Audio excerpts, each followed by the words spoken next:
And to Chicago's migrant crisis now, Governor J.B. Pritzker answering questions today about what the state can do to thwart the continued flow of buses and planes that have now brought more than 30,000 migrants here in the past year.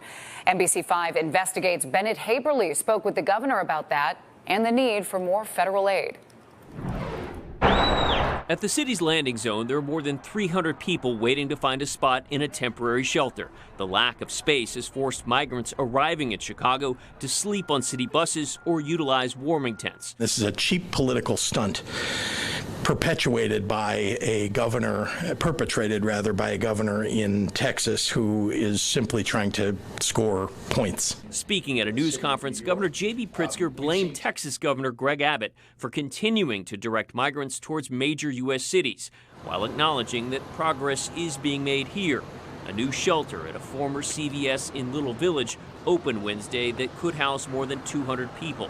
But Chicago still has pain points. NBC5 Investigates found the city of Chicago alone has in the past year spent $156 million in operating costs on migrants, including $96 million that's gone to Favorite Healthcare Staffing, a Kansas company that staffs the city's migrant shelters. The governor said he was pessimistic that Congress would act to approve a bill that could provide additional aid. Short of that, are the state and the city just left to foot the bill until then? Yes, and philanthropy. Yeah, I mean, we're doing the best we can with the resources we have. Pritzker said he'd like to see state lawmakers in Springfield approve a supplemental spending measure that could help backfill the $160 million the state steered to the migrant crisis in the city. He also hinted, without sharing details, that there are efforts underway to deter more planes with migrants from arriving in Illinois.